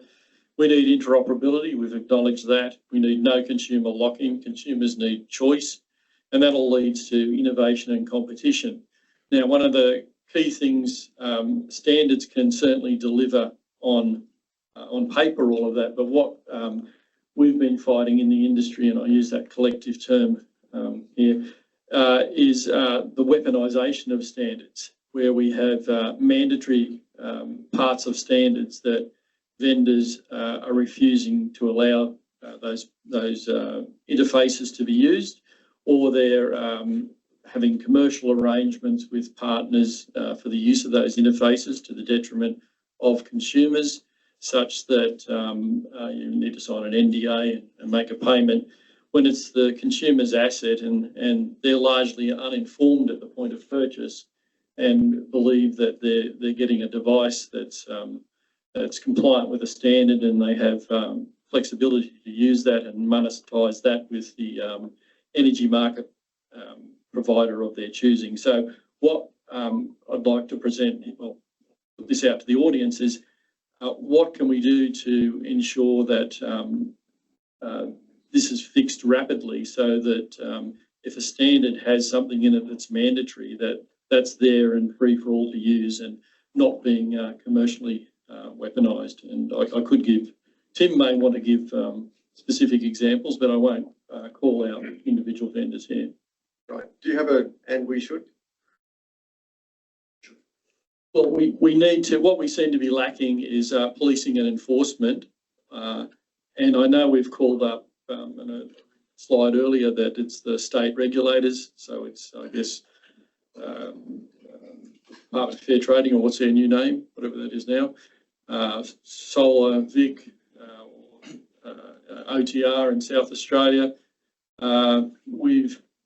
We again have many vendors and installers and integrators that have approached these various entities, and they've been either unwilling or unable to follow up on these issues, primarily, I guess, because some of these vendors are quite large and have a lot of influence. Okay. Sorry. You're first. Thanks. Yes, I wholeheartedly agree with you, Dean, and I very much welcome an enforcement body of some description for standards, particularly something like CSPOS. I think what should be recognised, though, is the point that Stuart made earlier around what it was like in telecommunications to begin with, right? And if we look at every state in Australia is currently a little incubation of energy transition. You look at what SA Panox have done with flexible exports, but we in Ausgrid is doing with dynamic pricing. Like, all of these things were not initially written into the international standards and are now being fed back into the international standards as well, I believe. So it is a tricky one where it's like picking that right point. I think the time it will take us to actually set up or advocate for an enforcement body that is appropriate will probably have given that standard enough time. So I think let's start. But let's not lament the time we have now and have had to be flexible as well. Great, fantastic. Can I get you just do a little exercise? Pass the microphone to your left and say your piece, preferably with that "and we should." Pass it to the left after that. Pass the left, pass it. Thank you. So just on the New South Wales problem, and to me, some of this is a bit of a change of thinking. We think of, in the electricity industry, I think we think of standards are there and they have to be enforced and they have to be rigorously enforced, and it's really important because people get killed. And that's very true. They do need to be rigorously enforced. But there's many things, I think the learning from telco is that there's many things that you can do that don't require a big stick. And in New South Wales, there's an opportunity, in New South Wales and the ACT, there's an opportunity for everybody to come together and go, hang on a minute, how about we make sure that we do emergency backstop in a way where everybody cooperates? Just by the DNSPs talking to each other. The OEMs, the original equipment manufacturers, the inverter manufacturers, they all want to have a clear set of rules to follow. They're happy to conform to standards, they just don't want to conform to 17 different ones. So there is an opportunity in New South Wales now to go, let's talk about what we can do, rather than, and encourage people to do that. Just by cooperating and making it easy for everybody to participate. And I think we should take that sort of opportunity as well as the standardisation approach to do things. Okay. Excellent, thank you.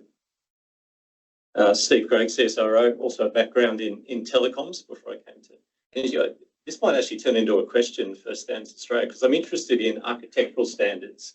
If you look at the way telecoms developed, it wasn't just specific devices and equipment, it was very much having a picture of what was fit for purpose architecture and the way you evolved that architecture to remain fit for purpose as new use cases and user needs emerged over the, for example, generations of mobile communications. So I know there's some activity in the US and Europe, the Gridwise Architecture Council in the US. Europe has their smart grid architecture model, but are we doing anything in Australia around architectural standards and how they need to evolve to deliver the grid that we need in the future? And is that part of the grid modernisation piece that Scott talked about? A response from Standards Australia, anyone? Then we'll keep the, after George's response, we'll keep the microphone moving around. In the spirit of international alignment, we do have experts who participate on an IEC systems committee on smart grids. So we are actively involved in the work of the IEC on that. The group is still relatively new, and it's specifically set up not to actually work on standards and publish standards, but there will be some standards recommended to other groups of the IEC to do that will inevitably, or the hope is, they do get adopted in Australia. So short answer, yes, not in Australia, but we've got Australian participation on an international group looking at that. By the way, this is also a call out for anyone who wants to join one of these technical committees. Please do feel invited. George is a great person to talk to.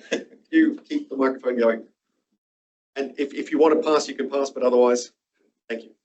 Yeah, hi, I'm Mark Purcell. I'm a prosumer, a power user prosumer, and I've just got a few things I'd like to say. I've also got a telecommunications background. As an advanced prosumer, I love standards. I love open standards if they allow me to monitor and control my assets the way I want to use them. Love it. Absolutely fantastic. Really good. I look at what happened in the telecommunications space, and then I'd see it just replaying in the energy space. So we had a really legacy telecommunications environment. People spent a mozza on their international calls, on their STD calls. The standards approach to the telecommunications industry was an X25, X400 approach to continue to monetize telecommunications going forward. That fell over. That just didn't work. We now have the internet. We now have international connectivity. It costs as much. It costs nothing to make a phone call to the other side of the world or a video call to the other side of the world. That wasn't necessarily a standards-based approach because we were supposed to go down the X400, X25 monetization route. What I'm seeing, and we've talked a little bit about it today, is consumer agency. And where does the consumer agency sit? And this is where I've got a big challenge. And Tim highlighted it before. There's a fundamental conflict of interest with the gentailers because they're beholden to shareholders and they have to generate a return for their shareholders. They don't necessarily have consumer agency at the heart of what it is that they do. And then the other thing is trust, and trust is a big deficit. And I'll give you a couple of examples around trust and where I think things are falling down. I look at things like controlled load tariffs. And let me just back up for a moment. I understand the gentailers have got very large legacy assets that are very expensive. They need to keep those legacy assets running because there's a lot of money invested in that. And so things like running and finding baseload overnight is really important to keep those legacy assets spinning. But then I look at things like hot water, and we had a little example about hot water before. Now, what's in the best interests of the consumer? The consumer needs their hot water to be run maybe once or twice a day. They don't really care what time of day it was. Back in the old days, when we needed to have baseload consumption, we ended up with this controlled load tariff, and we run our hot water overnight. We're still running our hot water overnight today, but that's not necessarily in the consumer's best interest. So why are we still running our hot water controlled load tariffs overnight? It's because it's in the gentailers and the retailers' interest to charge me 15 cents a night, 15 cents a kilowatt for my controlled load overnight, rather than the 5 cents a kilowatt hour they could charge me during the day if they did it over the solar soak window. So that's the first trust failure that I've seen from the gentailers and the retailers from a consumer perspective. The second thing, as we start getting into some of these advanced control algorithms, things like dynamic operating envelopes and things like that, dynamic operating envelopes is being hailed as this is going to solve a lot of our problems, and consumers will now be able to export up to 10 kilowatts per phase on a dynamic operating envelope. I installed my systems before we had dynamic operating envelopes, and I installed 10 kilowatts per phase. So we've been brought in to a new control regime, and we're no longer able to, we can still do exactly what we could do before, but somehow that's been sold up to us as a benefit. Now, I do understand numbers are getting larger and that future connections may not be able to support that, but I think we need to have a bit of give and flow. And I think this comes down to where are the benefits transiting. I look at the VPP products in Australia, and they're all terrible in terms of sharing benefits with the consumers. I look at all of these centralised command and control proposals, and they're terrible in terms of consumer benefits. They're not sharing the benefits with the consumer. All these centralised command and controls, be it at the utility scale or at the retailer scale, are very much around those retailers maintaining that monopolistic activity and keeping and continuing to sweat those assets for as long as possible. And so I think this is one of the fundamental trust issues that we have, is that the benefits aren't being shared. It's 2025. Electricity is fundamentally a bit like the internet now. Electricity is fundamentally cheap. It's almost approaching near zero, especially during the day. And with a bit of storage and a bit of monitoring and a bit of control, I think that can happen across the board. So my call to action for you, Ian, is I think this consumer agency really needs to be at front and centre of how we accelerate the energy transition and accelerate it from a consumer perspective. And my tool to do that is home energy management systems. And we heard from Standards Australia before. So I think my call to action is home energy management systems, which I spent a lot of time with at a lot of different implementations and installations. If the home energy management systems come out with consumer agency at the core of that standard, I think we will really go and accelerate things a long way. I think this centralised command and control, have every single consumer energy resource in Australia being centrally commanded and controlled. The consumers won't accept it. People already say that the last thing I will do is let my car be controlled by my energy retailer. So having every single energy resource on the network controlled centrally, I think is a path to failure. I think it's the X400 of the energy transition. I think consumer agency, home energy management systems that look after the consumer's interests, not the other interests, is my call to action. Excellent. VPP, virtual power plant, right? Yes, sorry. No. Yeah, I've only got one thing to say. Sorry, just quickly. VPPs are a demand response mechanism. They actually are what AEMO wants for command and control to turn things off when it wants to, when it's turning off the solar, so it's not used, but more importantly, turning off our power. We need energy to be used when it's forecasted. So that's the crucial thing. So it's demand management rather than response. And AEMO's desire for VPPs, in my view, is misplaced. I think VPPs, like all things, like dynamic operating envelopes, like VPPs, like dynamic pricing, like smart meters, they can be a force for good or they can be a force for evil. They can be a force for the retailers and the big corporations, or they can be a force for consumers. And it really comes down to how the deployment happens. You can have a VPP that is consumer focused and consumer centric and has the consumer benefits at its heart. Exactly the same with the smart meters. You can roll out and have tariffs structured so that consumers' adoption of smart meters mean they end up paying less overall for their energy consumption. That's not necessarily how we're seeing things rolled out. Okay. Thank you. I was just expanding the acronym. Let's just keep going. I'm David Lee. I've got 30 years experience in the power distribution. I've run my own consulting business. I think we have to define what a battery is. And my understanding of battery is it's to be a store of energy. It doesn't have to be a lithium battery. It can be water, in terms of pumped hydro. It could also be hydrogen. And I think if you're going to do a standard on batteries, you must cover all the different areas as well, because I believe the future is hydrogen, because this is store energy that can convert it to electricity. You can burn the hydrogen for heating and cooling and air conditioning, use the hydrogen to run your motor car, and I think that's the future. So don't cut yourself short by simply saying lithium batteries only. So you make a why. If you do that, you're going to be ahead of the rest of the world. The other problem, of course, is compatibility. Even EV cars, you've got different plugs, different voltages. And, it's a mess, in my opinion. In terms of getting onto the grid, I know the grid very well, and it wasn't designed to have power going the other way. And it's a problem all around Australia. And it's going to have to take a bit of a time to actually explain to the grid that you could have two-way power. That's all I want to say. Thank you. Thank you. Right, thank you very much. Daniel Barber, DNA Energy. Just to put a different lens on the consumer engagement piece, when we all good people in this room and online talk about the problems and we can debate the solutions, I think we're assuming that the general public can do the same and they simply can't.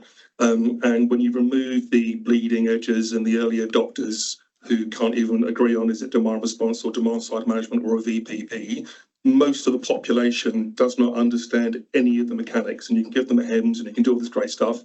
And most of them that don't understand it don't really care about it, to be honest with you. They just want to turn the lights on. And so I think when we talk about consumer engagement, I think we need to understand that 80% or 70% of the population really just don't give a crap, to be honest with you. And that should be something we're trying to tackle when we talk about consumer engagement, not how do we incentivize them, it's how do we educate most of the people, because if they're not going to play ball, it's not going to work. So. Great, thank you. Daniel, I think you kind of stole half of my point there, which is all good. That's definitely reiterate that from our consumer surveys that we do. You know, a lot of people don't understand the energy transition, don't understand the benefits, don't want to participate at all. They just want to have their energy on and forget about it. So maybe I'll just say, Mark talked about the you know, shifting hot water heating from nighttime to peak solar. But let's not stop there. I mean, we've talked a few times about expanded definition, so I won't belabor that point, but, you know, EV charging, flexible, have that during peak solar, more insulation, heat and cool our homes during the day and have them insulated so that they stay hot or cool during the night, and so on. So I guess that's my call to action. Is there an and we should? And we should be, you know, looking at the cheapest solution for solving the problem, which is you know, having energy when we want it. The cheapest solution can often be something other than strict batteries. Okay. The definition. Great. Just coming back to the concept of enforceable standards. We write an Australian standard and expect it to have force of law. It actually affects the membership of the committee and has a pretty profound impact on the content of the standard. So, you know, Standards Australia copes with that by having documents that have enforceable provisions, normative provisions or mandatory provisions and so forth, and the other information ends up in the under the informative heading, or it gets pushed out to handbooks. My observation is that we should not lose that informative content if we are sort of going into a standards exercise with the view of making something legally enforceable. There's a lot of content that still needs to be published. It's not legally enforceable. Thanks for that point, Terry. Let's keep moving around the table. Then I want to open it up to others. Happy to be very quick, just in terms of batteries. We initiated a project last week on flow batteries. So flow batteries were originally effectively designed here in Australia 40 years ago. And so we think it's important that we maintain Australia's leading batteries. There's a couple of deployments that are waiting for some standards. So we're working on a project at the moment. So importantly, I didn't talk about this, but a lot of battery standards are chemistry agnostic. So it doesn't matter what sort of chemistry it uses. But equally, then there needs to be some standards that are specifically related to battery types. And yes, there's a focus on lithium batteries because that's the way the direction is heading at the moment, but it certainly doesn't mean, and the should for us is that Standards Australia should continue to look at alternative battery types. Right. Thank you. Ben Chan from Mott McDonald. I lead the energy advisory practice for all of Australia. But my previous past, I've actually worked in government bodies and I train as an economist. So I do approach things with a bit more of an economic bend, but I won't bore you all in a wider macroeconomic problem. I will start by saying what we shouldn't do rather than what we should do. Two things. Seeing that today's topic is standards and batteries, I'll echo Alita's point. We shouldn't look at battery as the solution. It's not the silver bullet and needs to be considered in the broad scheme of things. On standards, it is my experience quite often where when you have a bunch of industry folks together, They start by saying, what can standards do for us? Standards should be the end of the process. What consumer outcomes do we want to see? And then you look at how standards actually deliver you that outcome. And the last thing I will plug is economics do matter. A lot of the things that we're dealing with now have an economic thing to it. The reason why batteries, things like backstop, all of that stuff come up now, it's because some 10, 15 years ago, there was an incentive given to consumers to install solar panels. People responded to that incentive, and as policymakers in the industry, there is an element of monetisation to it, and we're forever doing catch-ups. What we shouldn't do, therefore, is to use economic incentive again on batteries and standards as well to try and fix a problem from the past, because I can guarantee you it will create another economic problem that you have to solve. And last thing, there isn't a should or shouldn't here. Again, it's a broader picture. A leader talked about the most efficient way for an energy transition is to use it when it's generated. We don't make life easy for consumers, for everyone. If you just think about it, during COVID, everyone are happy that where you can, you work from home, you have a bit of flexibility. But if you read the news today, the number of companies that are asking staff in the city to come to work on a 9-to-5 basis, how is that going to incentivise a better use of the grid and more flexibility? It doesn't. When so many people can have that flexibility to help you. So I'll leave you with that. Thank you. Thank you. Thanks. Yeah, look, just want to touch on what Mark said there, and I agree with everything that Mark has said. I had a tenure at Ream, and I led the development of a smart grid and interactive solar optimised water heater. There's now 10,000 of those out there in the market, and they're coupled with a consumer-centric HEMS, which has integrated other products, including batteries and now EV chargers and the likes. One of the things that we're seeing with the controlled load is the controlled load has gone from being an overnight tool for the networks and synchronicity of the grid to being monetised by the retailers and the MSPs for wholesale market hedging and other activities, and the consumer benefit is not being realised there.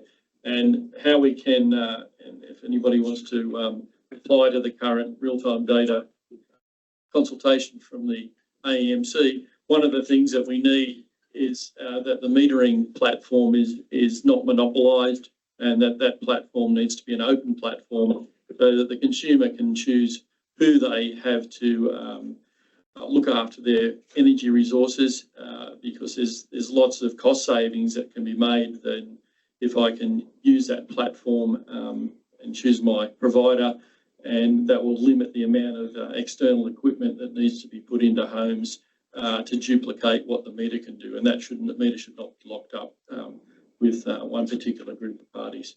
Thank you. Great. What's the time frame for responding to that? The 20th, but we're going to ask for an extension. The 20th next week, but we're looking for an extension.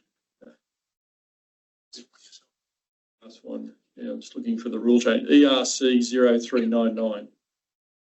And it's attempting to only address access to real-time data, and that only solves a very, very small part of the equation, because all the other functionality that's being embedded into the meter under the Chapter 7 of the NER, which prohibits access to the meter except for AEMO and the metering service providers.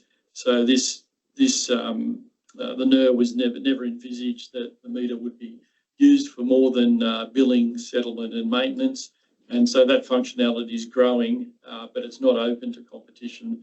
So it's effectively starting to destroy that ecosystem of HEMS providers and aggregators, third parties that are not market participants, and folding into one group of companies that will control pricing and control what a consumer can and can't do with their assets. Great. I'm going to go to the Slido. So if anyone in the room or online hasn't got a Slido question or would like to upvote a Slido question, now's the time to do it. And while that's happening, I just want to touch on a couple of things that Ed and Grant led into there. So in South Australia recently, they had the flexible domestic hot water trial, and Arena presented a presentation to our webinar on multiple parts of this. RCS, one of the meeting providers, developed technology to turn the controlled load port into a flexibility port so that it was not at the standard tariff of the either the controlled load fixed price or the open market general tariff. Now, they did a trial of 18,000 NIMIs. They controlled all those. 25% of the NIMIs actually didn't have an active controlled load circuit. The supposed test in this that AGL ran was, from the consumer's perspective, is did they still have hot water? That's a great sort of test. The consumer doesn't care. I just want to have a hot shower.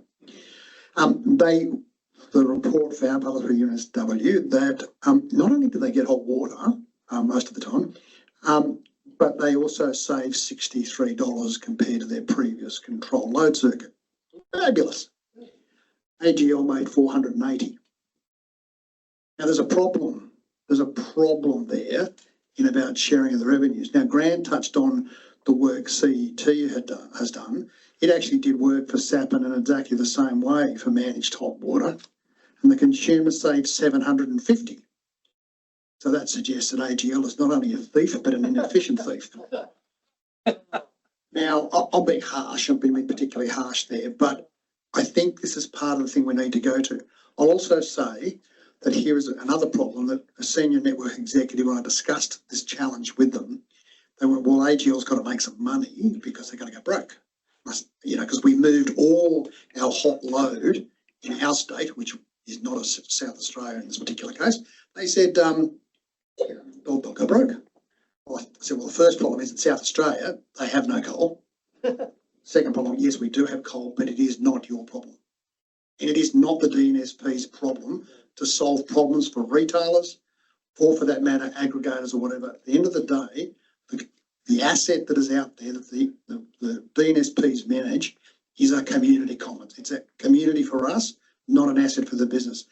This is a call out that I've been making for some time as the consumer's grid focus. And I think we've all got to have that about delivering consumers and consumers' outcome. I'll sort of leave it at that in those thoughts.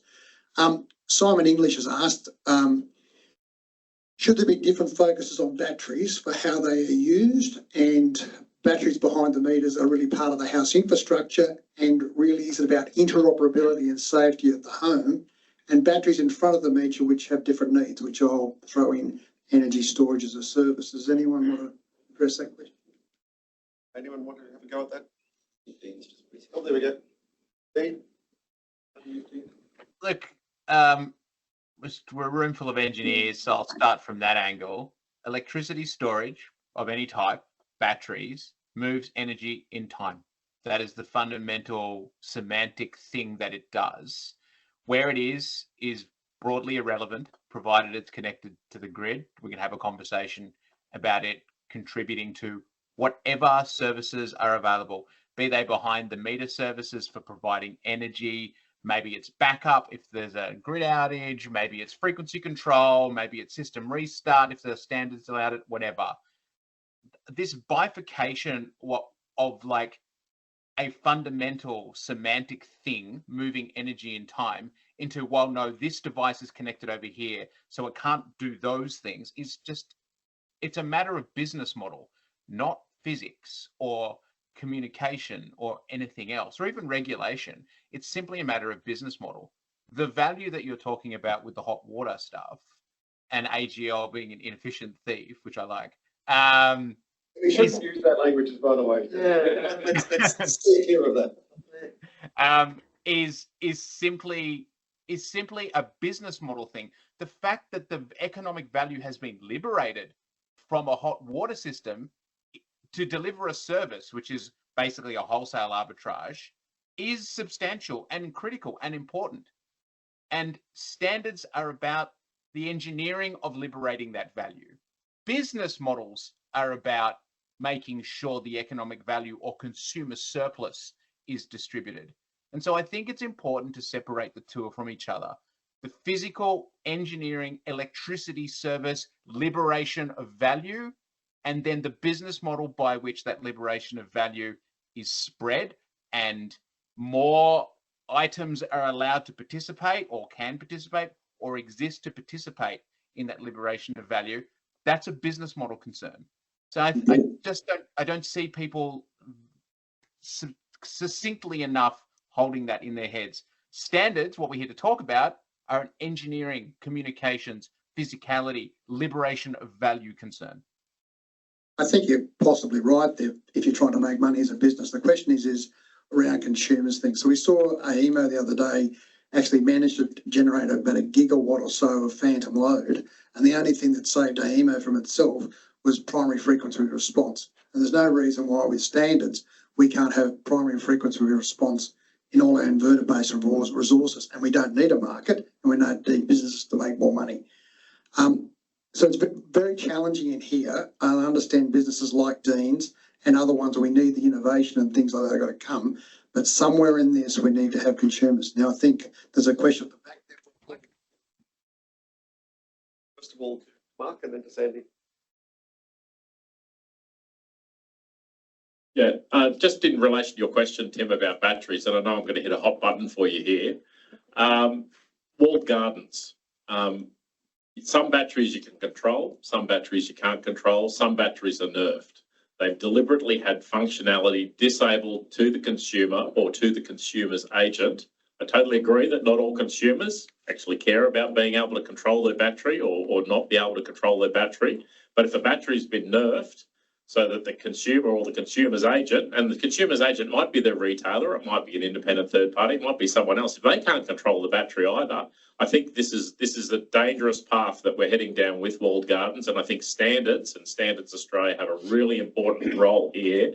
The call to action around that and walled gardens is open standards and minimum levels of functionality that's required for batteries. Consumers or consumers' agents need to be able to put a battery into a discharge mode. They need to be able to put it into a charge mode.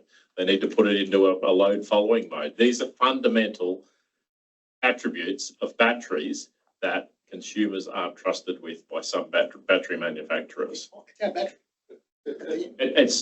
You may think it's your battery, you may have paid for it, you may have title to it, but if you don't have control, then it's not your battery. It's actually the entity that has the control. Great, thanks. What I touched on earlier, that it's the standard's one thing, but if they're not following the standard, that's a problem. We have that problem right now with demand response mode 0. It's a grid safety disconnect. And there are battery vendors out there that do not allow you to access that because it's a modicon of control. Yes, it's only on and off, but it is a modicon of control.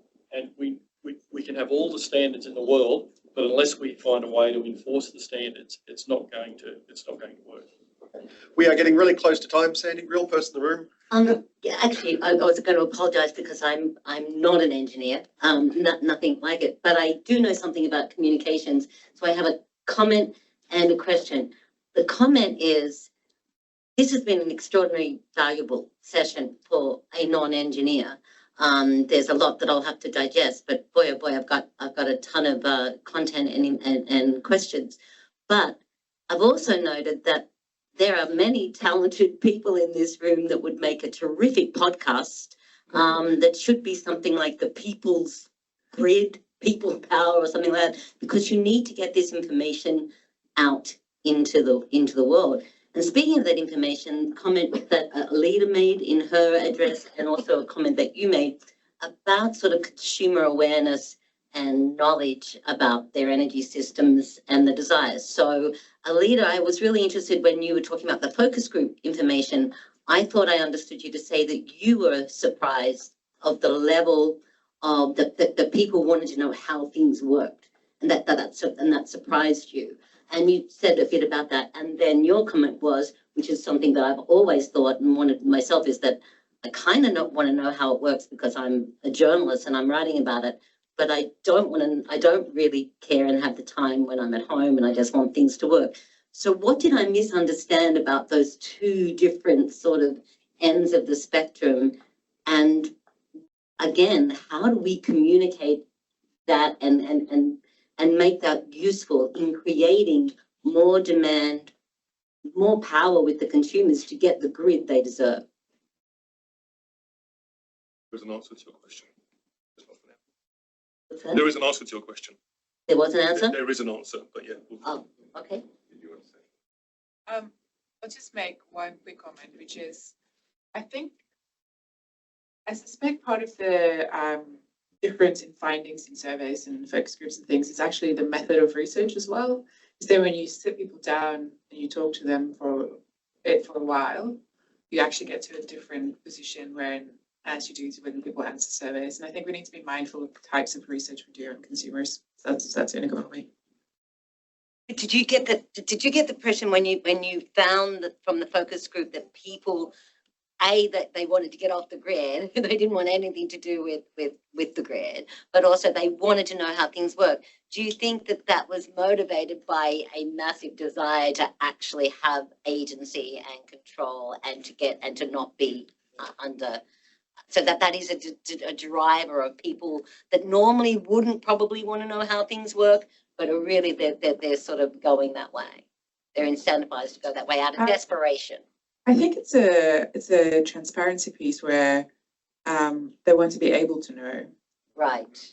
Right. Good point. Those two. Yeah. Not necessarily knowing. Yeah. Getting very, very close to time, and I wanted to make sure we got at least one more Slido question from the audience. So Anthony Woodward has asked, this series wants to examine the role of ICT in the transition to net zero. There's no shortage of data, but it is largely owned by corporate entities and considered valuable IP. Are standings being considered to allow and legislate the interchange and democratisation of the information?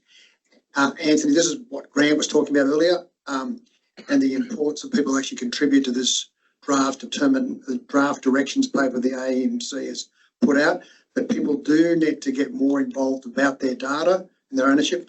If you are brave enough, follow me on LinkedIn, and there's a poll there at the moment. Most people consider that's an unsafe thing to do because I waste too much of my time and theirs. I'd like to just, before I hand the phone back to Ian, to really thank everyone for their effort today and their work behind this. The participation's been fantastic. That we get such a large audience when they can't directly participate other than through Slido, which has sort of been used, but I haven't directly answered around this before, but really appreciate it. It all goes into our data bank and materials to say what are the things we need to address. And to have over 100 people online and a room full of people is fantastic, and thank Standards Australia for hosting us. Great, fantastic. To a very large extent, Tim said everything I was going to say, except one other point. Thank you very much for joining us today. This is a very unsatisfying process because we only spend 2 hours. We try to keep it to time, and we keep asking the same questions, but from different perspectives each time. The next event we have is in Wollongong on the 4th of April, and it's hosted by the New South Wales Decarbonisation Innovation Hub. Details about that event will be coming out soon. Mark Lewis is in the room, someone you can talk to if you'd like to talk to him about what we're going to do there and then. I will now hand back to Wayne and our hosts from Standards Australia to take us out in a good way. Thanks, Ian. Just a quick summary. I think it's been an unbelievable exercise this morning, and the question is what next? And I appreciate all the people who spoke talking about recommendations, and those are all captured. We do something about it. I would just point out to you that, like the standards, it's all voluntary. I can assure the Pearcey Foundation it's all voluntary. And I would, if anybody's got any interest in supporting us financially going forward, we would greatly appreciate it. Our independence is the value proposition we're putting on the table, that technical people can come and express in a comfortable environment where people don't have agendas that they can put on the table here. We're just having a robust, honest discussion about something that's critical to the nation's future. So the key focus was consumer agency and all these technical discussions and making it front and centre, and I appreciate that has been a major focus and outcome from this discussion. So thank you very much for your participation. Hi, sorry, can I just say, there's a lot of smart people in this room, but there's a book called The Smartest Guy in the Room, The Enron Story. And I recommend that anyone who hasn't read The Enron Story should get a copy and read it. So ladies and gentlemen, that brings everything to a close. On behalf of Standards Australia, thank you so much for everyone's thoughts and inputs today. We're incredibly lucky and fortunate to have some great minds in the room, and we all rely on your knowledge and expertise in order to push these agendas forward. So thank you so much. On behalf of Standards Australia, again, thank you to the Pearcey Foundation for this opportunity. We highly enjoy and also get an extreme amount of value hearing the opinions, both good and bad, in terms of how quickly we are moving, but it all goes to making sure that we're progressing in the right way forward. So thanks again to those in the room, to those online. For those in the room, just a bit of housekeeping, there will be a light lunch served. Apologies, this doesn't apply to anyone online, and that will be served in the reception area as well. So please hang around if you can for some food and also for some further conversation. So thank you very much.